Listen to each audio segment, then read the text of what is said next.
แล้วพี่น้องและการแพร่เชื้อระบาดโควิดนั้นก็อ่อนแรงลงแล้วในยุโรปหรือในอเมริกาแคนาดาแต่ว่าในประเทศไทยยังได้สวมแมสก์อยู่พี่น้องไปในตลาดไปในห้างค้าในรถมีในไสก็แล้วแต่ยังได้สวมแมสยังมีความย่านกลัวอยู่อันนี้ก็หนึ่งแล้วที่มันเป็นผลกระทบแก่เศรษฐกิจการเมืองการปกครองทุกสิ่งทุกอย่างมันกระทบเพียงแต่ว่าโควิดเท่านั้นถ้ามันเกิดสงครามเด้บ่แม่นเว้าให้ย่านเว้าให้เข้าใจก่อน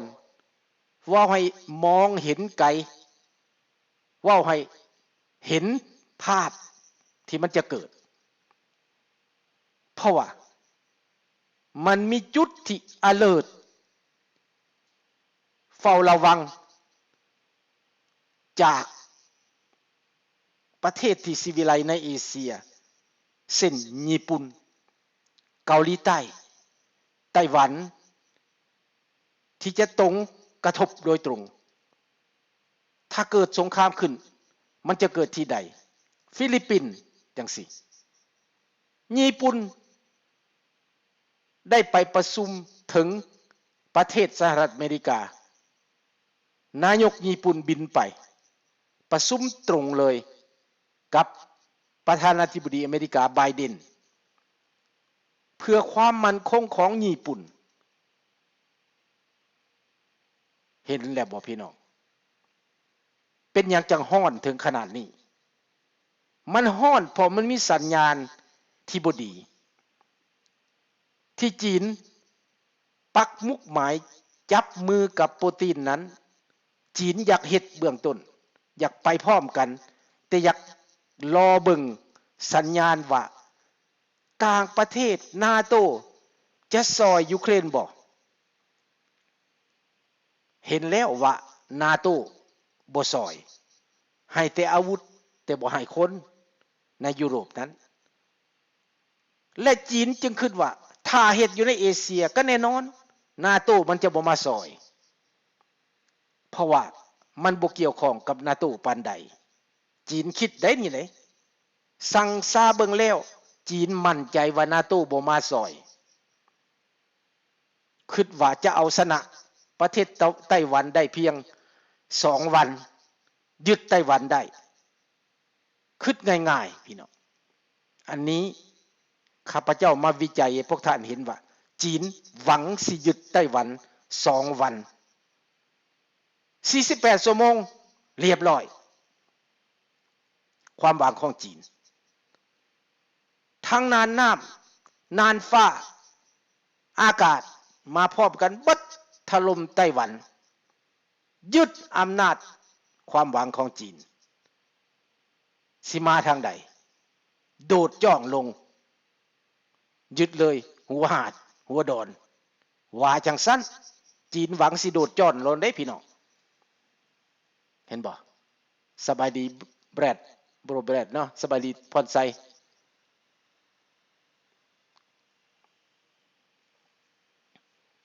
ดังนั้นพี่น้องเฮาเห็นแล้วว่าประเทศจีนรอให้โลกนั้นหมดเศรษฐกิจอ่อนแอลงนาโตบ่สามารถซอยยูเครนได้หวังให้รัสเซียนั้นเฮ็ดให้โลกนี้อ่อนแอซะก่อนตัวเองจังสิสวยโอกาสยึดไต้หวันเตรียมพร้อมมานานตั้งใจมานานหึนมานานอยากเฮ็ดแต่สงสัยอยู่ว่ากำลังทัพตัวเองจะเฮ็ดได้ตามความมั่นหมายหรือบ่ถ้าเกิดสงครามไต้หวันมันจะเกิดสงครามโลกทันทีพี่น้องมีทั้งเสียใจและมีทั้งดีใจพี่น้องถ้าเกิดสงครามโลก ก็เป็นโอกาสให้ขบวนการประชาธิปไตยในภูมิภาคลุกขึ้นพี่น้องลุกขึ้นล้างบางเปลี่ยนแปลงระบบเผด็จการในเอเชียพี่น้องเผด็จการเหล่านั้นก็คือประเทศลาวไปบ่ได้แน่นอนไปบ่รอดแน่นอนถ้าเกิดสงครามโลกให้พี่น้องวาดภาพเบิ่งว่าญี่ปุ่นเตรียมการแล้วญี่ปุ่นจะบ่ยึดว่าลาวนี่เพื่อต้านจีนญี่ปุ่นยึดพี่น้องและไผสนับสนุนอเมริกาสองชาตินี่ซวยกันพันธมิตรของอเมริกาซวยบ่พี่น้องสบายดีนูนาพันธมิตรของอเมริกาในโลกนี้มีผู้ใดแน่เขาซวยแน่นอนคนที่ต้องการประชาธิปไตยเด้จะซวยอเมริกาบ่แน่นอนพี่น้องขบวนการเสรีภาพจะเข้าข้างอเมริกาเข้าข้างมหาอำนาจเข้าข้างโลกเสรีเข้าข้างฟรีดอมและพวกเผด็จการเด้ลาวแดงสิไปทางรัสเซียทางจีนแดงลาวแดงลาวเสรีเด้สิไปทางใดสิไปทางอเมริกาทหารลาวที่เป็นอเมริกานั้นจะบัญชาการลบในเอเชียรวมกันกับญี่ปุ่นกับอเมริกากับนานาชาติกับนาโตพี่น้องลูกหลานลาวฟังอยู่หรือบ่เห็นแล้วบ่ข้าพเจ้าสายแสงให้เบิ่งดังนั้นลูกหลานอย่าหมดกำลังใจประเทศชาตินั้นจะเปลี่ยนแปลงมาจากคนมาจากความเข้าใจมาจากการรอคอยมาจากการตั้งใจถ้าเกิดสงครามโลกขึ้น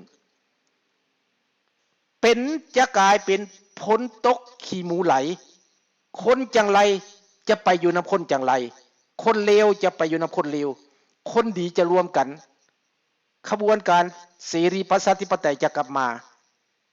อันนี้มีทั้งวิกฤตมีทั้งโอกาสพี่น้องพร้อมๆกัน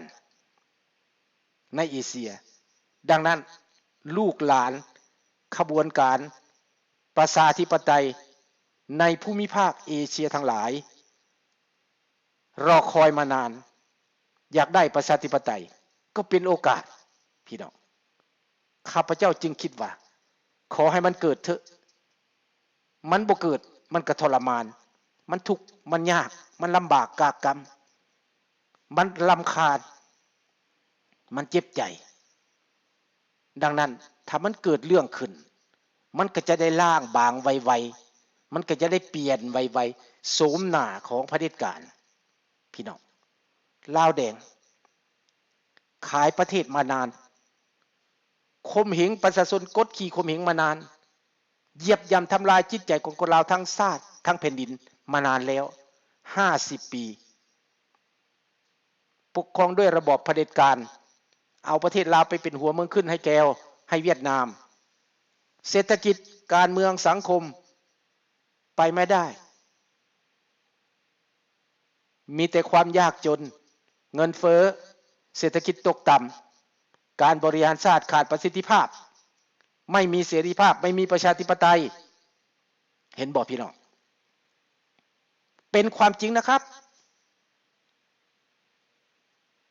ลูกหลานผู้เกิดใหม่ยรุ่นที่เคารพทุกท่านเห็นหนทางถ้าหากว่าจีนตีไต้หวันเมื่อใดญี่ปุ่นจะบ่นิ่งเฉยสบายดีวีรชนเนาะญี่ปุ่นบ่นิ่งเฉยเพราะว่ามันกระทบต่อความมั่นคงของประเทศญี่ปุ่นจีนกับญี่ปุ่นไม่เคยถือกันเลยเป็นศัตรูกันมาตลอดถึงแม้ญี่ปุ่นพ่ายแพ้สงครามแต่คนญี่ปุ่นนั้นอยู่ในฝังใจลึกๆเขาไม่ไว้ใจคนจีน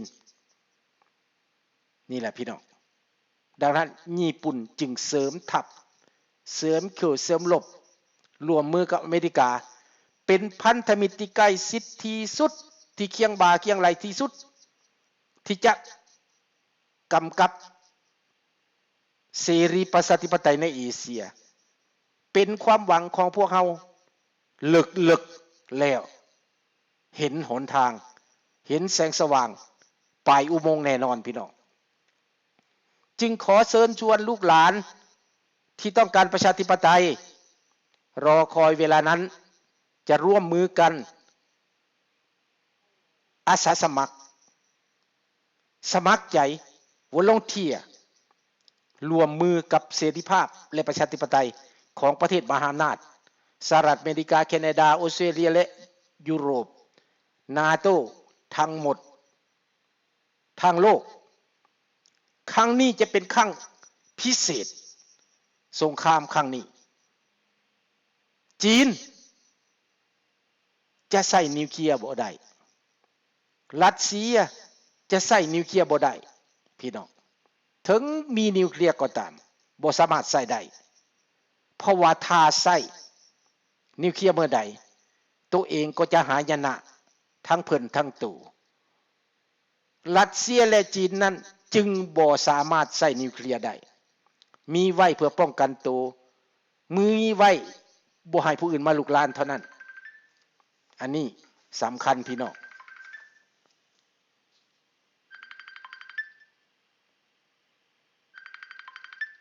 ลูกหลานโทรมาแป๊บเดียวเด้อ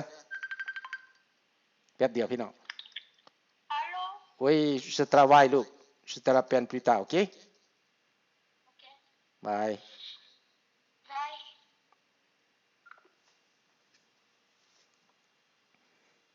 เนี่ยพี่น้อง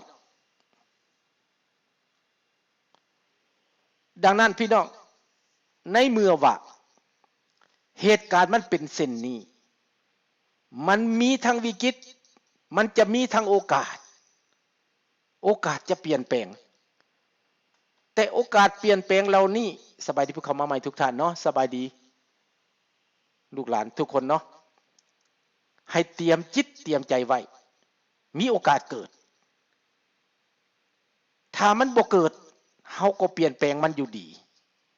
ถ้ามันเกิดก็เป็นโอกาสที่เฮาจะได้รับการช่วยเหลือในการผลักดันเปลี่ยนแปลงไปเป็นประชาธิปไตยพร้อมกันเลยทหารลาวสำยิบมือเดียวแล้วนั่นเหี่ยวเหี่ยโลดพี่น้องอยู่บ่ได้อเมริกาญี่ปุ่นขึ้นประเทศลาวยึดเพื่อต้านจีนเลยพี่น้องยึดรถไฟความไวสูงยึดบัดพี่น้องในภูมิภาคเอเชียนี่อเมริกายึดบัดแน่นอนประเทศใดต้านคือสิบ่มีต้านพี่น้องถ้าเกิดสงครามโลกนั้นแม้แต่ประเทศไทยก็บ่ต้านพี่น้องต้านอเมริกาต้านบ่อยู่เห็นทางแล้วบ่พี่น้องเฮาจะบ่มีทหารไปต้านอเมริกาได้เพราะอเมริกาบ่ได้เป็นศัตรูประเทศไทยกับอเมริกาก็เป็นพันธมิตรทางการทหารมายาวนานอันนี้คือทางเขาห้องว่าเลวเปลวทางสองทางก็แน่นอนเห็นบ่ฟิลิปปินส์เด้เป็นศัตรูกับอเมริกาบ่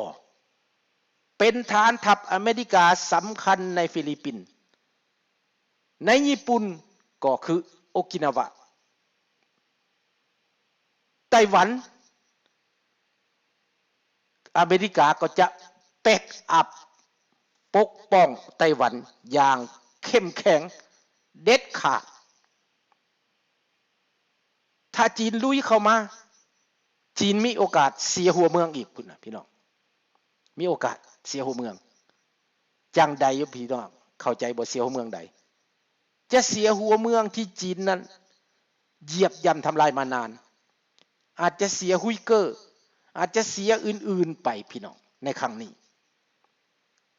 เสียไปบนอื่นได้บนหนึ่งเสียบนหนึ่งพี่น้อง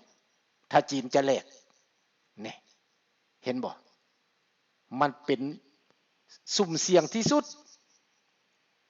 ก็จีนจะแลกหรือบ่นั้น